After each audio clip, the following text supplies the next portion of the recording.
Da sanyin safiyar Lahadin nan ne al'ummar garin Daura suka wayi gari da wata alhini, inda wata kishiya ta halaka abokiyar zamanta. Ita dai wacce ake zargi mai suna Rabia Labaran ta yi amfani da wata sharɗaɗɗiyar wuƙa ne, inda ta halaka abokiyar zamanta mai suna Zainab Lawal. Al'amarin dai ya faru ne a unguwar Gabasawa da ke bayan Daɗi Primary School a ƙaramar hukumar Daura a cikin daren Asabar, wayewar garin Lahadi kenan. Tun da sanyin safiyar ne dai wakilan gidan rediyon Legend FM suka garzaya gidan mijin da al'amarin ya faru.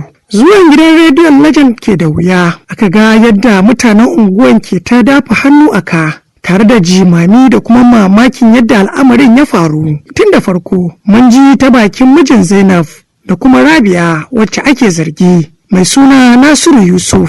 To alhamdulillah, wato wannan lamari ne dai wanda yake da ɗaure kai sosai, wanda ni na dawo daidai lokacin da nake kwanciya wajen karfe 11 da wajen minti 20, wanda wannan lokacin ina shigowa da na shigo cikin gida na iski ita babba a kwance a cikin kace na duba na ga an caka mata wuka ne. To bayan na ga wannan sai na duba in ga ɗayan ɗakin domin in tantance cewa ko barayi ne suka shigo ko kuma wasu ne dai. To sai na duba na ga ita karamar ɗayan matar. To daga baya na sake na fito daga ɗakin nata, na fito da zo wajen makwabci na kira shi da shi da matar shi suka shigo suka ga irin halin da ita Zainab take ciki. Kuma daga baya bayan an gama duddubawa da aune-aune sai muka gangara can police station. To aka ita kirawo ita Rabia din wanda ake zargi da kisan. To da kanta ta tabbatar da cewa ga a dalilin da yasa ta aikata kisa na kan cewa tana yi mata wato habaici. To bayan ta gama mata habaici shine ita kuma da wuka a hannunta ta ɗauko wanda take amfani da ita tana shan mangwaro. To sai da ta bari ta kwanta sannan ta zo ta caka mata, da ta ɗan taso kuma sai ta sa ta ɓarya sai ta bigi kanta. Nasiru Yusuf kenan mijin margayya Zainab Lawal da kuma Rabia Labaran wanda ake zargi da yin kisan kan. Wasu daga cikin makota wanda suna cikin na farko-farkon da suka shiga wannan gida tun a cikin daren tare da ƙoƙarin gano yadda lamarin ya faru sun bayyana mana cewa sunana Bashar Lawal Ozek Daura. Gaskiyar magana mun ga shiga cikin tashin hankali da ban taɓa shiga mani a rayuwata mani. So na ga abu wanda ba ta kuma kawai sai alhamdulillah ga bangiji. Saboda ni lokacin ma ina sha ɗaya da ma ina ido na biyu a gida. Kawai bacci sai in dauke ni zuwa 12 ina bacci ma sai mata take ce mani baba an bata shi barayi wa unguwar ce barayi da ce a sai na fito ina fitowa kuma gida na ga mace sanda ina zuwa ce me faru sai aka ce wai an kashe Zainab, ce wa kashe Zainab yau, sai aka ce ai ki ta fito na ce wai barayi sun gina sun kashe ce barayi kuma sai kashe ta da ce ina barayi suke aka ce ba a gansu ba, amma dai ta fito na ce barayi sun kashe ta. Aka shiga yan sanda sun zo aka shiga gida aka gawa Zainab a kwance, aka fito gawa Zainab aka sa ta mota, bayan sa gawa Zainab mota aka dauke da aka tafi ita police station. Daga nan police station muka tafi asibiti domin a tabbatar cewa ta mutu ko ta ba mutu ba. Muka je asibiti, malaman asibiti suka duba suka tabbatar cewa ta rasu.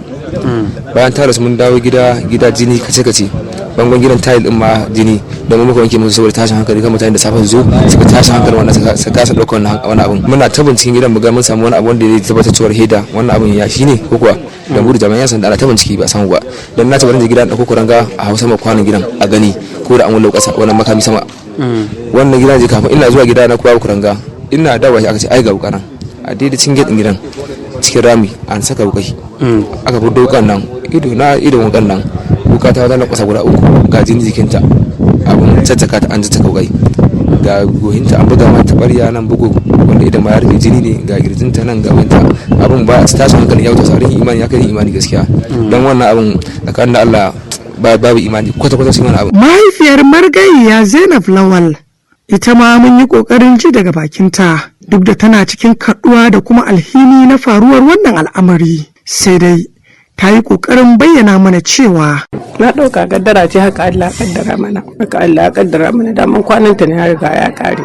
Raunukan na tashin hankali a jikinta har da muka mata wanka ma da muka juya ta wata suka ta ne jini yake kwarara kawai, kanta na har namanta ya fito. Mahaifiyar marigayya Zainab Lawal kenan, wacce ake zargin kishiyarta ta yi amfani da wuka wajen kashe ta. Wakilinmu ya kuma garzaya Federal Medical Center Daura, wanda nan ne aka kai marigayyar bayan faruwar lamarin domin jin cikakken bayani daga gare su.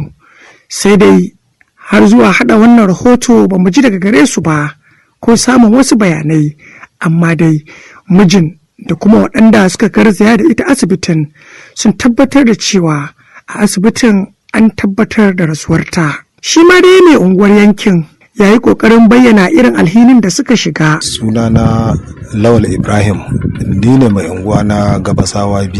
Amma irin haka bai taɓa kasancewa ba a cikin wannan yankin da nake riko sai a wannan karan. Kuma ba mu ji daɗin wannan abin da ya faru ba saboda Allah.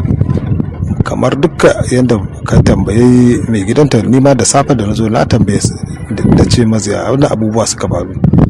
Ya kuma maimaita mana cewa wallahi ma bai gidan, ya dawo daga unguwa yawon haka da dare tun da ba dare sosai ba. Mun kuma tuntuɓi kakakin rundunar 'yan sandan jihar Katsina DSP Abubakar Sadiq Aliyu, ya kuma tabbatar da faruwar al'amarin. Abin da ya faru shine a ranar 25 ga watan Mayu na shekara ta 2025 da misalin karfe 11 na dare.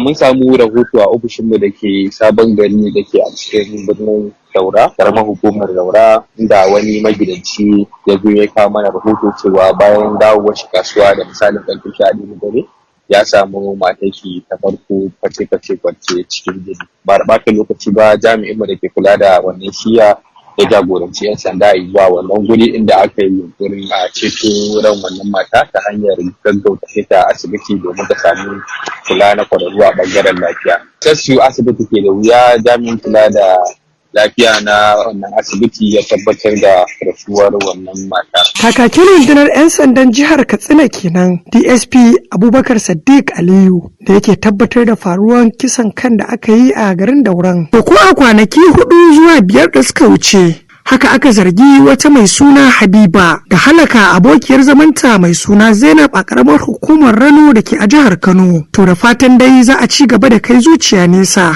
wajen ɗaukar doka a hannu, domin aka ce son zuciya bacin zuciya. Ƙarshen rahoton kenan. Haruna Salis Alhaji, Legend FM Daura.